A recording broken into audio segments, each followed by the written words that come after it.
Good afternoon, councillors. Can I ask Adam Taylor to take a roll call of attendance, please? Yep, thanks, Deputy Provost. Good afternoon, councillors. So when I call your name, if you can just indicate whether you're present in the meeting. Provost Malloy. Present. Councillor Ahern. Present. Councillor Bailey. Present. Deputy Provost, we know you're there, so I'll just skip past you. Councillor Barnacle. Present. Councillor Liz Barrett. Present. Councillor Peter Barrett. Present. Councillor Braun. Present. Councillor Brock. Present. Councillor Audrey Coates. Present. Councillor Harry Coates. Present. Councillor Donaldson. Present. Councillor Drysdale. Present. Councillor Duff. Present. Councillor Forbes. Present. Councillor Gray. Present. Councillor Illingworth. Present. Councillor James. Present. Councillor Jarvis. Here. Councillor Grant Lang. Present. Councillor Lyle. Present. Councillor Massey. Present. Councillor McCall. Present. Councillor McEwen. Present. Councillor Parrott. Present. Councillor Pover. Present. Councillor Purvis. Present. Councillor Rebeck. Present. Councillor Reid. Present. Councillor Robertson.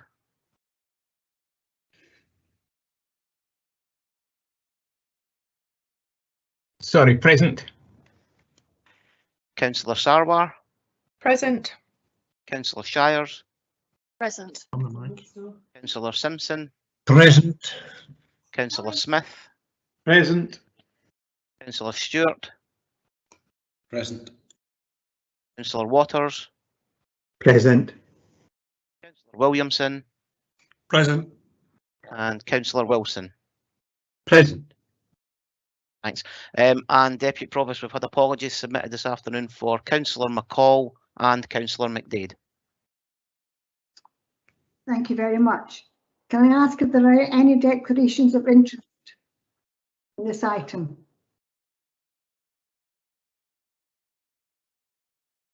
I don't see anyone putting anything in the chat box. Okay, we now move on to the planning application, which we're asked to consider at this hearing this afternoon, installation of the electricity substation. I was hoping that the person who was wanting to make the deputation would be able to on the phone, but at the moment it doesn't appear if they have managed to get the person on the phone, so we'll just move on slowly. So this is a predetermination hearing for the electricity substation and associated works on land 1.1 kilometres north of Braes Lodge, Foss in Perthshire. As you will be aware, this is the application which is the first substantive item of business this afternoon. For those councillors new to the work of the council, it may be helpful if I explain that currently those planning applications which are classed as national under the planning hierarchy of development regulations must be determined at meetings of the full council. This substation application is indeed classed as national in terms of these regulations. Any deputation request for such an application has to be considered at a predetermination hearing. I was hoping, as I said, that Pippa Gardner would be here before I ask Christian Smith to introduce the report. Can someone tell me if she's able to join the meeting yet?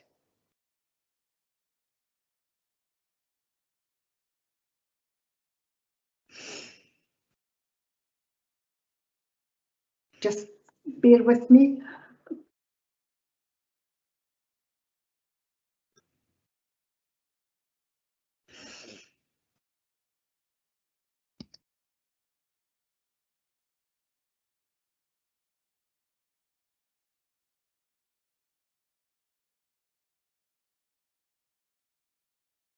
I am told it is not Pippa Gardner, it is joining the meeting. It is going to be Kenneth. He has been called at the moment, so if we just wait till he joins the meeting, it would be polite to wait till he joins.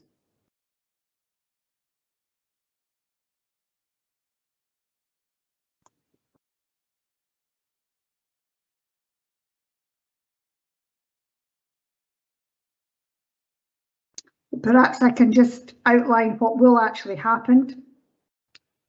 The report will be introduced. You will hear from Pippa. You'll be able to ask her questions and Christian Smith questions, and then the debate takes place at the full council meeting after, not at this meeting.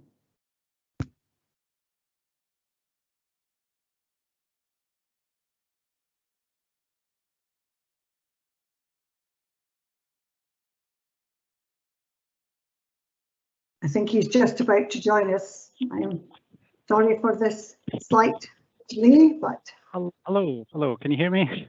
Yes, I can. Thank you. Sorry, Kenneth Reid from Scottish Hydroelectric Transmission. Just a wee bit trouble getting round the system, getting in today. Sorry about that. Thank you very much. I'm so pleased you were able to join us. So, can I now ask Christian Smith, the Development Management and Building Standards Service Manager, to introduce the report. Christian. Thank you, Deputy Provost. I'll initially give a brief introduction to the application before a visual presentation. So, as we've said, this application is classified as national development, being mentioned in the National Planning Framework, this being the highest category within the overall hierarchy of development types. In itself, the proposal is the installation of an electricity substation and ancillary buildings, formation of a vehicular access and track, hard-standing platform areas, landscaping and associated works. The proposal will connect to the national grid network via the existing Bewley-Denny overhead line. However, the overhead line connection works do not form part of this application and are subject to a separate application to the Scottish Ministers for consent under Section 37 of the Electricity Act 1989. Perth and Kinross Council are a consultee on this application, and as Planning Authority issued a response on the 4th of August this year raising no objection. One point to note is that the report refers to the 2020 version of Scottish planning policy, which has since the writing of the report been withdrawn and planning considerations reverting back to the 2014 version. However, it is our view that there is no material difference which would result in a different recommendation. I'll now take you through a series of slides setting the scene of the proposed substation development. If we could turn to this first slide, we see a map of a large area identifying in red the location of the site, which, as you can see, is accessed off the B846 south of Tummel Bridge.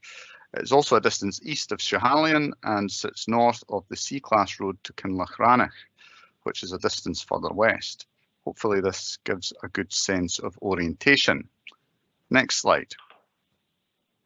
Here we can see an aerial image, again with the site highlighted in red. Here you will see the 846 traversing in a general north-south alignment, but also some of the existing forestry, other ground cover and topography, together with the identification of Loch Carnardochie. Slide. We then move to a map of a smaller area where you can see Loch Carnardochie to the south, the B846 in orange, with the location of the junction and access route leading to the main body of the site outlined in red. The C-Class road to Kinlochranach is in yellow to the left or west, although not too clear.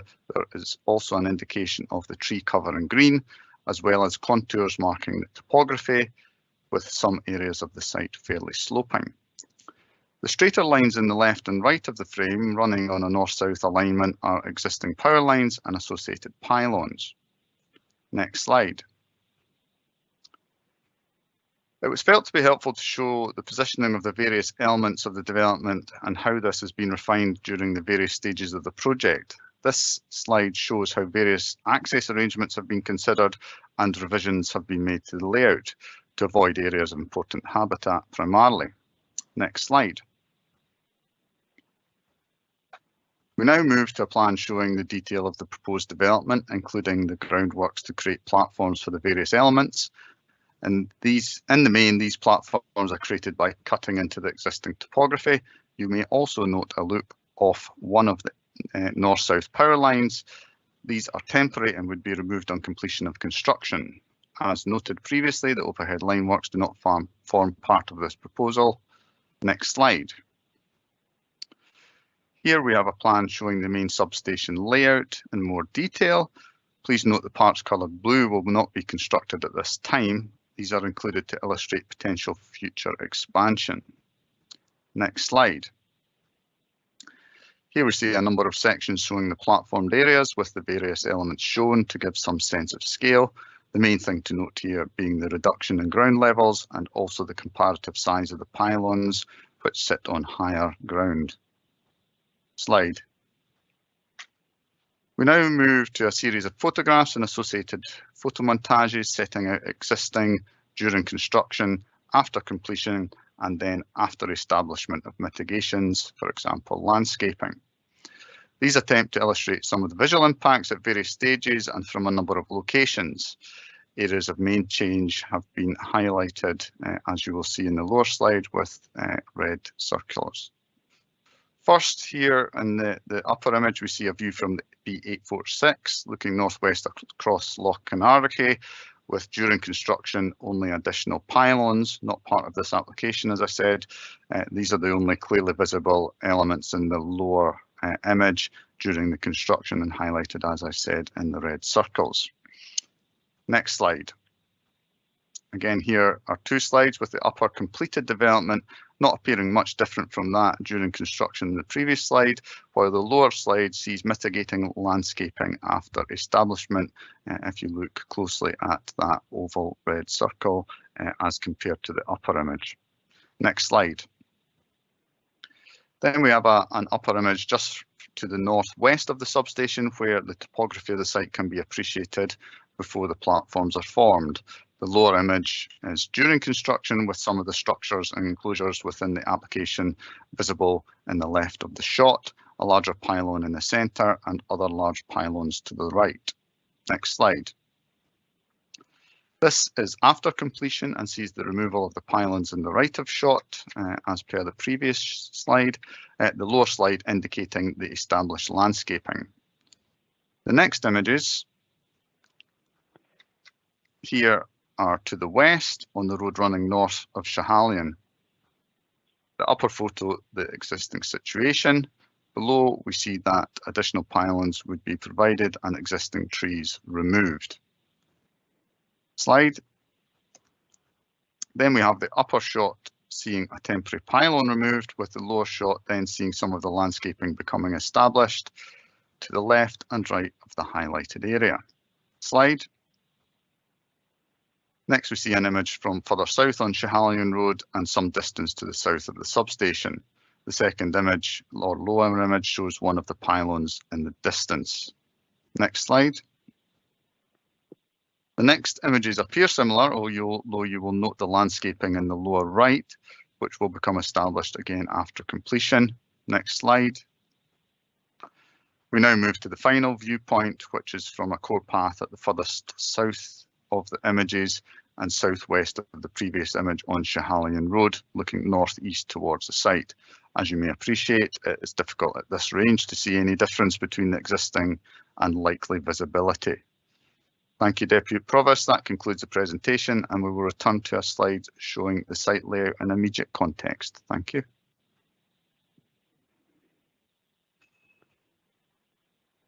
Thank you very much. I would now like to invite Mr. Kenneth Reid to address us. Mr. Reid, in accordance with our new standing orders, you now have 10 minutes to speak, which will begin as soon as we hear from you. You're obviously not required to use that full time if you need, but when you finish, I would be grateful if you would remain online in case there are any questions. Thank you. Over to you, Mr. Reid. Thank you, Deputy Provost. Can you hear me okay? Yes, thank you. Yes, we can. Thank you. I'll start my presentation just now. Yep. Deputy Provost, Convener, members, good morning. Thank you for allowing me the opportunity to speak to you today. My name is Kenneth Reid and I'm a Consents and Environmental Manager for Scottish Hydroelectric Transmission. The planning application being presented for your consideration today is for the Canardichy Substation, which is located approximately 3 kilometres south of Tummel Bridge in Highland, Perthshire. This presentation I intend to outline some of the key points in support of our application. Thereafter, I shall be pleased to take any questions. Scottish Hydroelectric Transmission is a transmission licence holder in the north of Scotland and has a duty under the Electricity Act to develop and maintain an efficient, coordinated and economical system of electric transmission. To meet this obligation, we must offer connection to the transmission system, both for new generation and for new sources of electricity demand. Connecting renewable generation can cause changes to the voltage levels along affected circuits. These changes could mean the network, without intervention, would not meet the voltage requirements set out within the National Energy Transmission System Security and Quality Supply Standard. Network and system studies have shown that currently contracted generation will cause such a change within the Tummel Bridge area, and reactive power support is needed to maintain voltage levels under a number of different operating scenarios. Reactive power support will ensure voltage levels stay within the required limits and assist with the continuation of quality of supply of the electricity across the network. The Canardichy Substation is proposed to meet these requirements, and as an integral part of the national grid is expected to have an operational life of 50 years or more. The Canardichy Substation will connect to our grid network via the existing Bewley-Denny overhead line. The overhead line connection does not form part of this application, subject to separate application to the Scottish Minister for application under Section 37 of the Electricity Act 1989. The site of the Canardichy Substation was selected following an extensive site selection exercise. 3 public consultation events were held in the local community between August 2019 and August 2020. We also attended a number of meetings with local stakeholders who raised concerns about our proposals. Concerns raised during the public events and other stakeholder meetings were fed back into our substation site selection, environmental assessments, and design of the substation prior to application for permission. We recognise throughout this process there has been a high level of interest in our proposals. Therefore, we will establish a community liaison group prior to the commencement of construction to ensure there are clear lines of communication between our contractors, local community, and ourselves, so that any issues arising that can be addressed in a timely manner. It may also allow us to contribute to the local community by assisting with local projects or initiatives. The construction of the proposed Canardichy Substation is planned to commence in November 2021, subject to all the necessary approvals being in place. Final ground restoration and landscaping works are programmed to be complete by the summer of 2024. At present, the construction programme is based on working Monday to Friday. However, weekend working is likely to be required periodically. Should work be required out within hours noted within the planning permission, it will be agreed in advance with the planning authority. The programme of works will commence with forestry clearance, followed by bulk earthworks to form a permanent access road from the B846 and a level platform created by cut and fill earthworks. Once the platform is formed, steel portal buildings and electrical infrastructure can be installed. The substation equipment will be protected by a palisade security fence. A temporary site compound will be formed adjacent to the substation platform to facilitate construction, which will be removed on completion of works and the land reinstated. The number of construction workers employed on site will vary throughout the different phases of construction works and will peak during the overlap between civil engineering and the installation of electrical infrastructure. During the construction phase, there is expected to be short-term economic benefits to the local area to supply accommodation and building supplies, for example. In addition, we are planning an event this autumn to allow local businesses and individuals to meet with our contractors to explore opportunities for employment and subcontract services. In December 2019, the Planning Authority issued their screening opinion, which determined an environmental impact assessment would be required. In December 2020, the Planning Authority issued their scoping opinion, which detailed the scope of environmental assessment required by the Planning Authority and their consultees. Throughout the EIA and consultation process, the key issues identified were landscape and visual, ecology, ornithology, hydrology, hydrogeology, geology and soils, cultural heritage, forestry and traffic and transport. Detailed site surveys and technical assessments were undertaken to determine any likely significant effect. Where the significant effects were identified, mitigation measures have been proposed and a schedule of mitigation developed to manage these commitments throughout the project life cycle to eliminate, reduce or offset effects. During the construction phase, there are potential for short-term effects on ecology, ornithology, cultural heritage, hydrology, hydrogeology, geology and soil, including peat management and traffic and transport. The mitigation required to manage these will be undertaken by our principal contractor through a construction environmental management plan and construction traffic management plan. These plans will be agreed with the Planning Authority and nominated consultees prior to commencement of the development.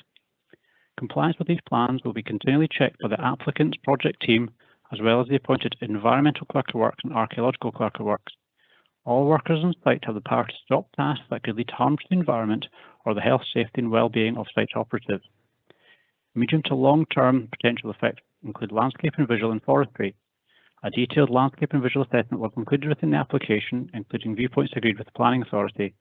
Landscape and visual effects have been mitigated by using landform to screen the development as much as possible, which has been supplemented by a detailed landscape design. This design was provided with our application and developed in line with our internal commitments for biodiversity net gain within the site post-construction. To facilitate the development, 7.57 hectares of commercial forest plantation requires permanent removal. This will be offset by 9 hectares of new planting at Duncollich, approximately 1.6 kilometres south of development, on land owned by the Highland Pasture Community Land Trust. During the operational phase, the site will be unmanned and controlled remotely from our control centre in Perth. Site access will be restricted to authorised personnel only for periodic operational maintenance purposes. The site does not require permanent flood lighting and shall only be required if operational maintenance activities are being undertaken. The lights will be directed to avoid any potential for nuisance to sensitive receptors. The proposed development has been assessed against the development plan and is deemed to be in accordance with the plan, with no material considerations which would outweigh this conclusion. As a national development, it can also draw support from National Planning Framework 3. To conclude, what you have in front of you is a development which has raised no objections from consultees or members of the public. The development aligns with our local and national objectives relating to reducing carbon emissions and the transition to net zero. Taking into account of what you've read and heard, I trust that members have sufficient comfort to be able to approve this application. Thank you for your time. I'm happy to take any questions you may have. Thank you very much, Mr. Reid. Now, the first question is from Councillor Gray. Councillor Gray. Thank you, Deputy Convener, and thank you, Mr. Reid. That was a very extensive explanation of the project, and I'm quite sure it will fit in rather well with the community, as was seen from the previous slides. One wee point vaguely I noticed in the papers, and that was regarding the transportation of the actual transformer itself, was an unknown scale. What sort of limits of scale would there be in this thing? That is, what scale would be permissible without alteration of any roads, and is it likely to be within that scale or not? Thank you. Yeah, thank you for your question. There's one what we call a super grid transformer required for our STATCOM building, which this is part of the whole reactive compensation element of the design, and this will require current studies are ongoing to just fully ascertain the level of works required. There may be some localized road improvements needed, which we will look at, and to see if any further works are required for those or not. But obviously, if anything is required, that will be discussed with the Roads Authority and if required, also the Planning Authority as well. Okay, thank you. But this time there's no actual size known for this. At this point, no. The transformer, our contractors going through a design process to confirm the size of it, but it's likely to be probably in the region of somewhere between 150 to 200 tons for this transformer. So it will need a specialist road train delivery, and there's only a few companies that can do this sort of type of movement of heavy equipment. Within our application, we did put a route assessment in where this piece of infrastructure, the transformer, would be delivered at the Dundee docks and transported on the trunk road network up from Dundee past Perth up the A9 to Ballinluig, and it would come along the north side of the River Tay from Ballinluig. So I say most of the trunk road network should be fine, but obviously bridge assessments and things will be done to make sure it's safe. Consultation with Transport Scotland for the trunk road network, and obviously the local roads authority for the roads under the control of the local roads authority. Would this be the 5, was it B 8019 that would come along with it? That's the one north of Loch Tunnel. I can't remember the exact name of the B roads, but essentially the route for most construction traffic would come from the A9 along to Aberfeldy and then up the B 846, I think it is, the Tunnel Bridge Road from Aberfeldy. But the abnormal load route can't make over Wade's Bridge in Aberfeldy due to the structure being it's an old stone arch bridge. So it would come off, wouldn't cross the River Tay on the roads to Aberfeldy. It would stay on the north side and go through Strath Tay and come out on the road at Weem, then up past Dull, up towards the site at Kinnerdochie. Okay, thank you. Thank you. Next question, Councillor Williamson, followed by Councillor Duff. Councillor Williamson. Thank you, Deputy Provost. My question is to Mr. Reid. Was roundabout why is this new site being selected, and why aren't we using the previous switching stations that were constructed in Tunnel Bridge and the one that was constructed for the Bewley Denny to the west of Tunnel Bridge 2? Why are we creating a new site? Thank you for your question. What was the councillor? Councillor Williamson.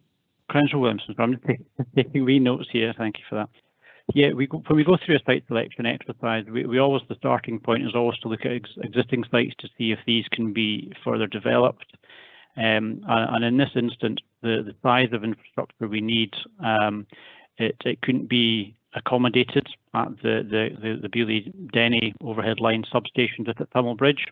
There, the site there doesn't have the space and capacity to take the amount of infrastructure we have, and that's indeed the case for the Ericity switching station as well. Again, just by Tunnel Bridge. So hence, we've unfortunately, in this instance, due to the size of the development that's needed, we need to find a new build site because the existing sites don't have sufficient space to accommodate what we need to install. And could I come back? So because of the limitations of capacity both in Tunnel Bridge, will you be coming back in years to come to look for an extension of this site going forward? The plan's not. If the plans that were shown, there was one of the slides that had a site layout, and there was elements on that were coloured black, which we're proposing to build now for what we need. And there's elements also shown on that drawing that were coloured blue, and the blue elements are space for future provision for further expansion should the grid network require further expansion.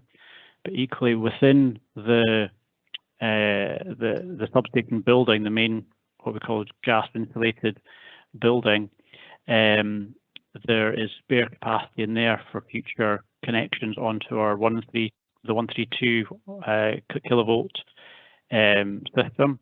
So should there be further connections from unknown developments in the area, this development has future capacity space to allow for future capacity expansion. Thank you. Councillor Duff. Thank you, Deputy Provost. Good afternoon, Mr. Reid. My question is in relation to the tree situation. A number of trees will be felled to make way for the substation, and there will also be some compensatory planting, which you mentioned, and some additional planting to shield the substation from view. And I can see the section relating to the 5-year planting maintenance condition on page 17 of the report. But my question is, what guarantee is there that the other trees surrounding the substation will remain in place for the long term to continue ensuring that it won't be significantly visible to residents and passers-by? Thank you for your question, Councillor Duff.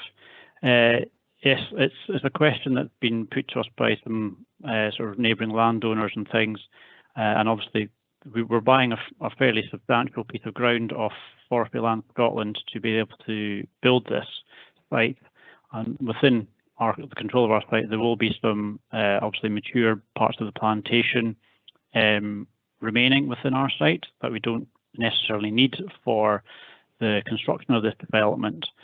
And obviously land that is not under our ownership, that's still retained by Forestry Land Scotland, they will obviously have a forestry design plan, which is obviously a very long-term plan that looks at you know, what stock they have now, when that's going to be felled, what's going to be replaced with. So just in the wider nature of the site, there'll always be, because it's commercial plantations surrounding our site, they will obviously come and go over the years in rotation that we don't have control over. That's Forestry Land Scotland will have that control. So there will be continuous cover, but obviously the nature of forestry, it's a long-term game. So we can't control that. But within our site, the plan is at the moment is to do a kind of probably a phased approach to felling.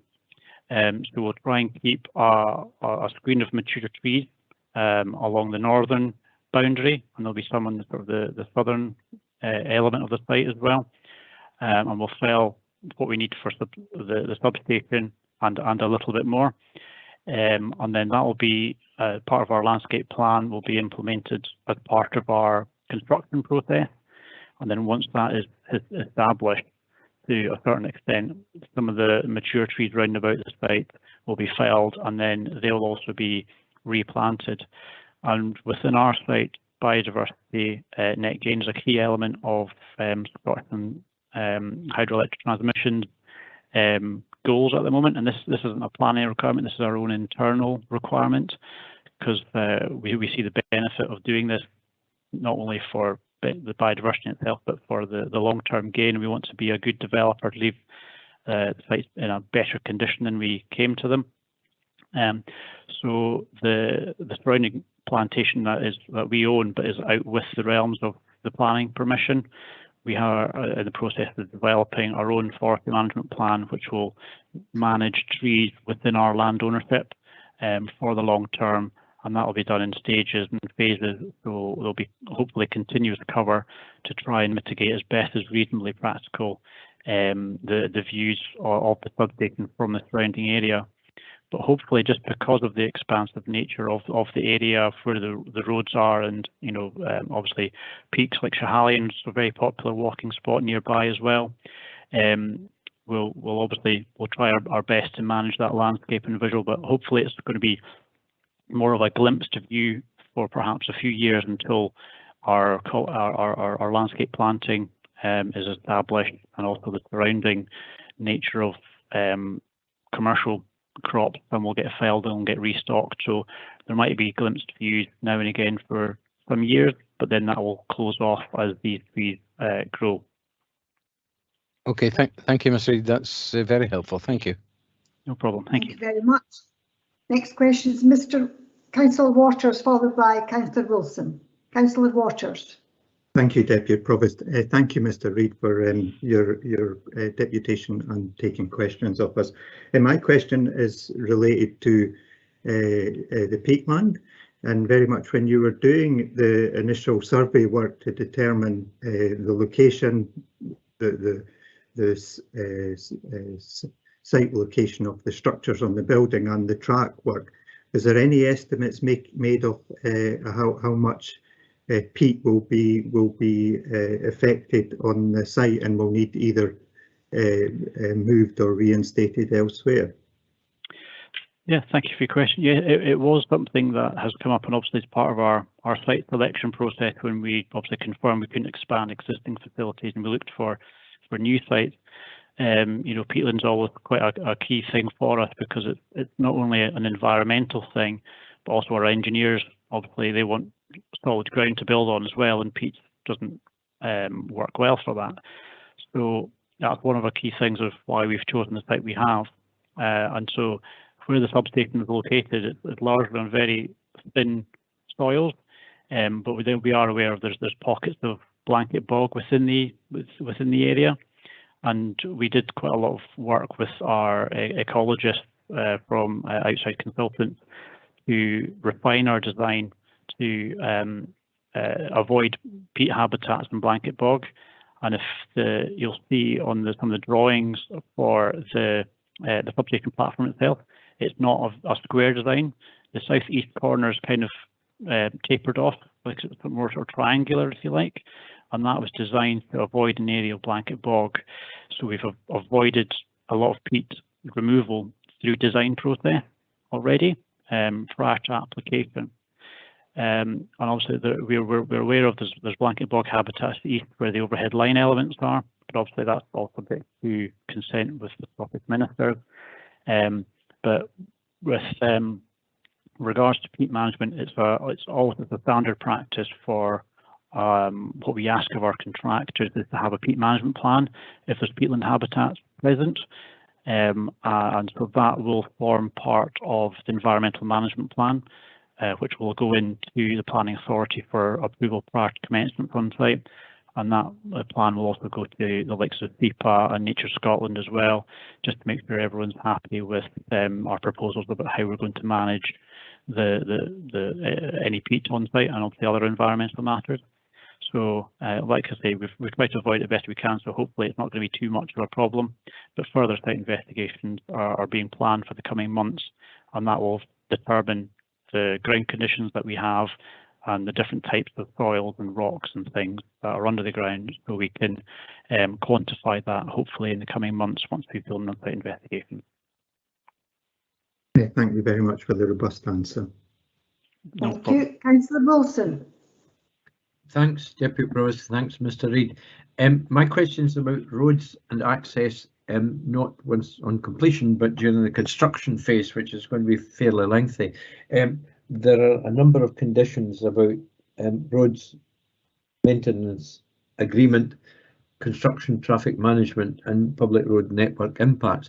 I'm thinking about road closures, about where this follows on from Councillor Tom Gray's question about heavy movements, but there may be times when there would be closures, there may be diversions, and telling the public in advance that what's really important and consultation with local communities.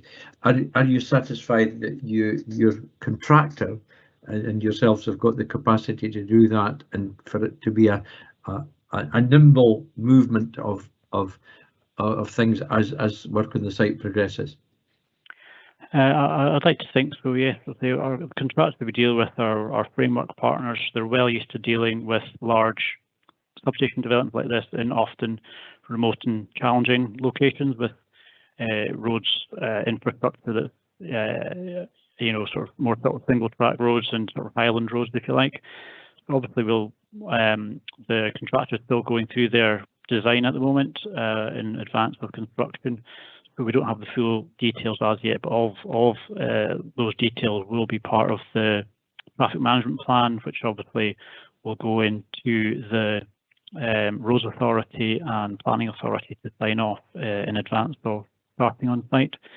And obviously, as you mentioned, one of the conditions is about what's called a fair wear and tear agreement, Section 96 of the Roads Act, and that's obviously to do with wear and maintenance on the existing road, where we don't need to do any upgrade work. It's just repairing the surface and fixing that and making it good. So I'd be very confident that we shouldn't have any issues at all. And obviously, in the event that there is any road closures required, as I mentioned in my presentation, we look to form a community liaison group in advance of construction, and it's these sorts of issues that sometimes they do come up because there's been either issues with the road that we need to be sorted out, or as part of the planned works because of just we need to widen a corners to get abnormal loads through, these sorts of things. These things will be notify the local community council and any other interested parties through our community liaison group, and any other means, through the papers, adverts, these sorts of things. So it's a well managed process. We've done it many times in many sites before, so I don't envisage any problems. Thank you. I'm under Deputy Provost, so I could ask a quick supplementary of Mr. Reid. Quick. Will you have a dedicated clerk of works or supervisor that will be readily available on site if any problems occur? A standard practice for us is to have environmental clerk of works. They look after environmental aspects. They'll also be supported by archaeological clerical works, and they'll obviously, the archaeological ones, be for any cultural heritage works that we're doing for site stripping, checking features, these sorts of things. The environmental clerical works, they'll be on site full time, and I say both of those have the power to stop any particular task if there's any potential for environmental harm or archaeological works needing to be looked at. But on top of that, just as a wider piece of we are contracted our national infrastructure providers for not just us, but lots of other people as well. So there's a full team of people from project managers, site supervisors, right across the piece. So there's plenty of people who know what they're doing on this project. Yeah, there should be no problem with that at all. Thank you. Thank you. Councillor Barnacle, followed by Councillor Stewart. Councillor Barnacle. Yes, thanks, Deputy Provost. Hello, Mr. Reid. My question is about woodland loss. Paragraph 1.4 says that 4 sites were potentially viable in engineering terms, and you chose this one at the end of that assessment. And I'm really wondering whether the other sites involve this similar amount of woodland loss. I mean, we've got 7.57 hectares of existing woodland to go. Is most of that commercial? And I note that the replacement planting is of native species. So actually, are we ending up at the end of the day with more native woodland as a result of this? And could the loss of woodland been avoided by picking another site? It's really 2 questions about woodland loss. Yeah. So yeah, firstly, I think going back to our site selection, which I think is the first part of your question, is obviously when we look at different sites, there's a number of different aspects that we look at across the sites, and there's 3 key areas we look at. Is obviously one is the technical, is is it technically feasible, can we build it? Then we also have to look at cost as one of our the key drivers of our license.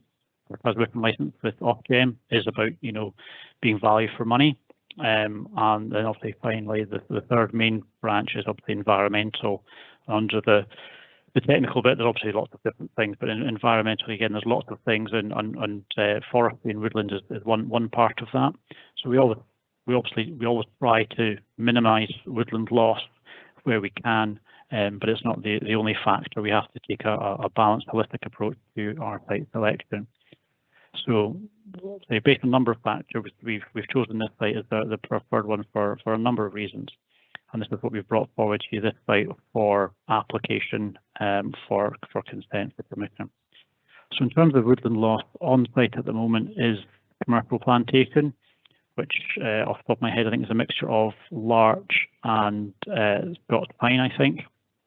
And I think the bit that where the actual platform is coming in, majority of it's probably larch, which I'm not sure if you're aware, but there's a lot of larch have a disease of Phytophthora, I think it is. So a lot of the larch is being felled in advance of being affected by this disease. So in terms of the actual woodland loss that cannot be replaced within the site is all commercial. And I think 7.57 hectares is what we need to remove for the permanent operation of this site, and we are offsetting that with 9 hectares of biodiverse native woodland on the Duncollish site, which is managed by the Highland Park Community Land Trust. That's fine, thanks. Thank you. Councillor Stewart, you have a question.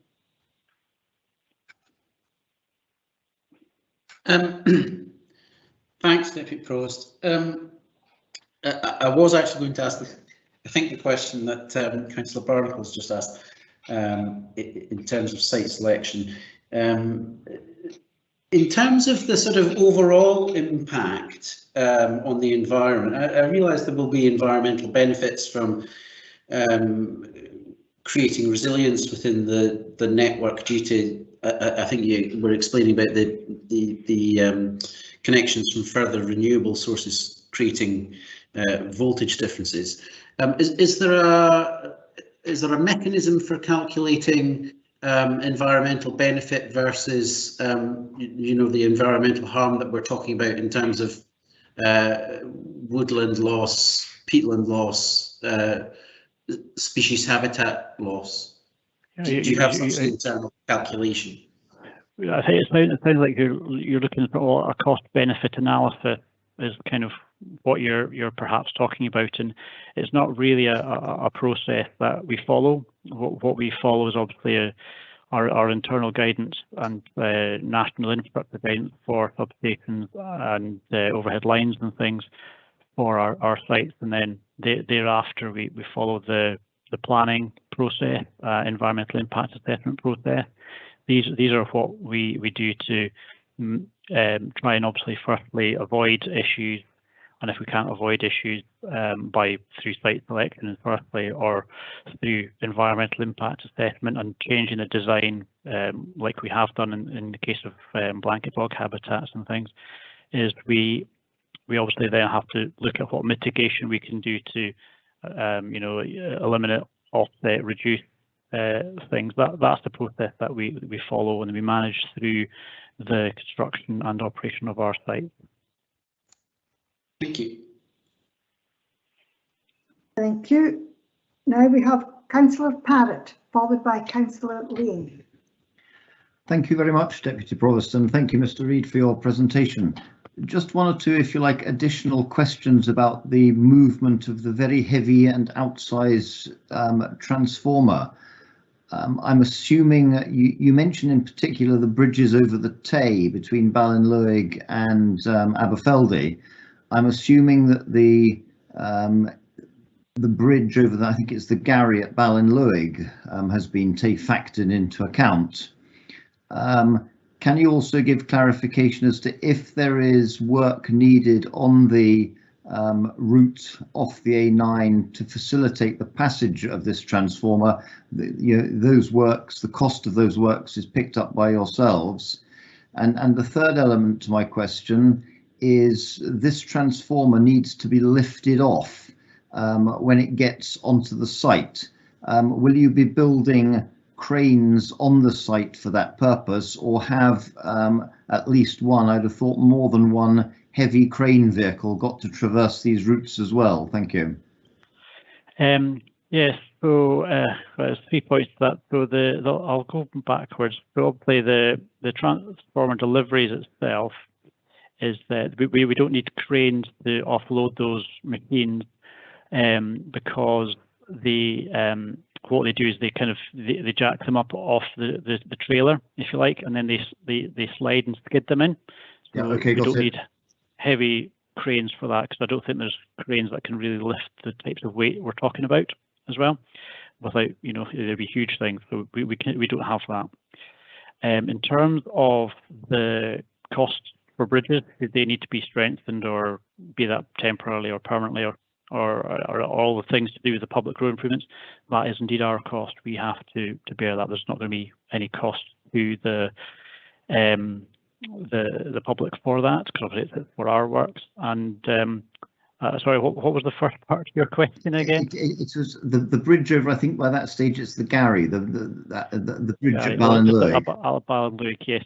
So at the moment we're doing, engineers are doing assessments on all the bridges that would have to be crossed, just to make sure that the structures are sound for the types of weights we're talking about. And obviously the outcome of that will determine whether anything needs to be done or not. But just for a bit of clarity on the heavy loads that we need to move, these are, what we call it the road crane. So they have multiple axle, and that spreads the weight along the load. So to spread the load, we can add more axles to spread that. So there's lots of ways and means that we have on these, and obviously we're in touch with the Roads Authority, Bear Scotland, and the Turkington Ross Roads Authority when we're going through that process to make sure that due process is followed, and all the structures are checked and before and after we have our deliveries. Thank you.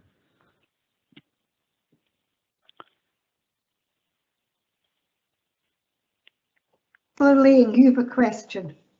Thanks, and it's actually following on from Councillor Wilson's earlier questions. Any of the infrastructure projects that have taken place within my ward, the major problem about it is communication with the local community, and if subcontractors etc. are involved, it is very hard. There seems to be a lot of passing on who's responsible. And I heard what you said, that you would have 2 representatives for environmental issues. Could you assure us you will have one point of contact that community councillors or councillors, like the members, or indeed members of the public, if they have an issue with roads, driving, it could be anything. We just, yes. What you need is one point of contact, and that is numbers made readily available and will be manned, or if not manned, we'll have a voicemail service, and you will guarantee that somebody will get back to these people the same day. Yeah.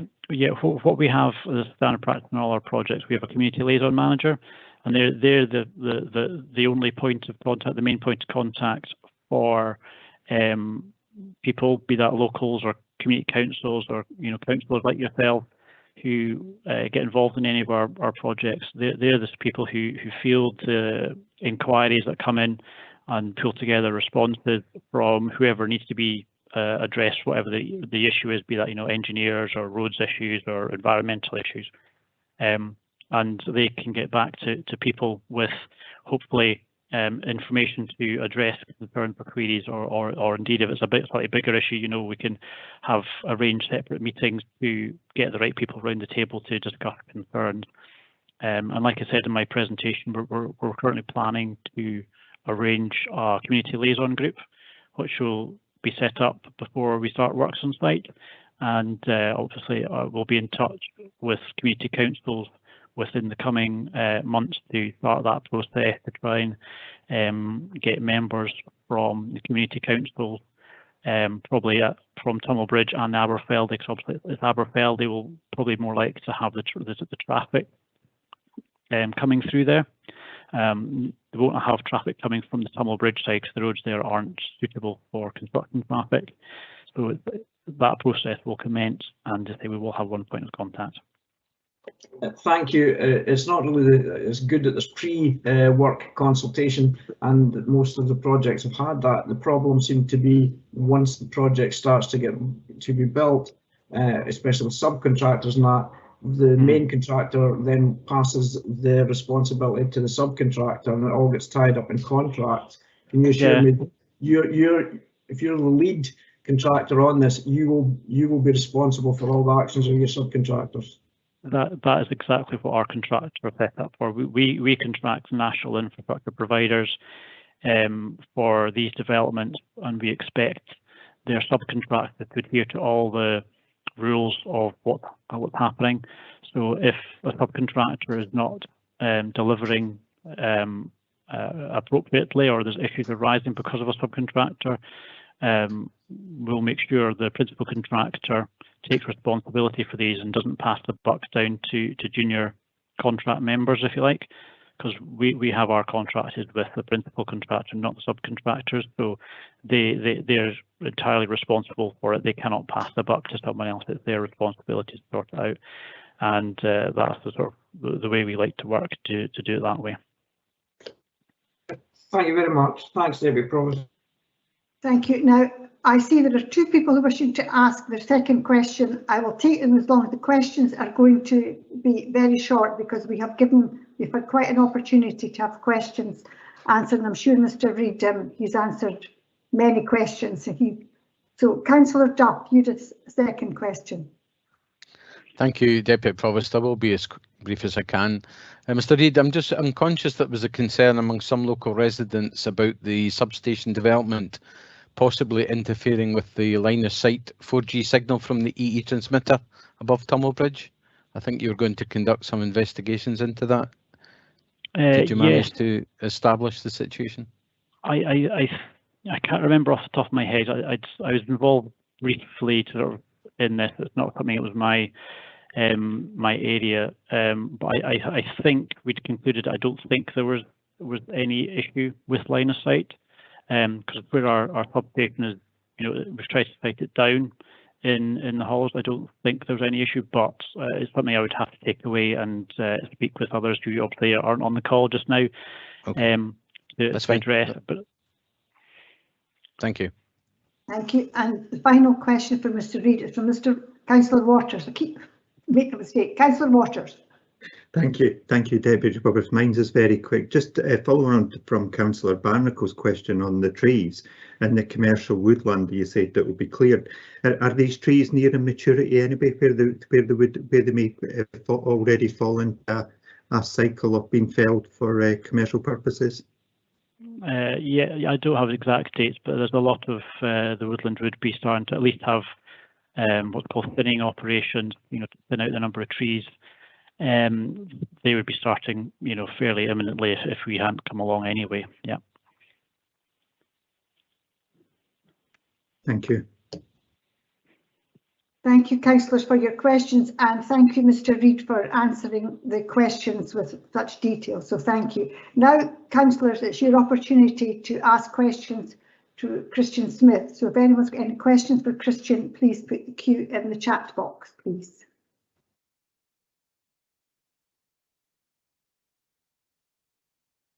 I don't see anyone with a question. Oh, sorry, Councillor Braun. Oh. Thank you, Deputy Provost. It's a very quick question for Mr. Smith. I'm looking at section 2.24. It talks about two categories, buildings, category C and category B, highlights them and then says they don't raise any issues. I just wonder why there's no issues. Is it distance that's the factor, or are they going to be shielded and protected by landscaping, or what? It just doesn't explain why there's no issues. Yes, thank you, Councillor Braun. I think that's maybe an over-summarisation of the situation that's set out in quite some detail in some of the other documentation.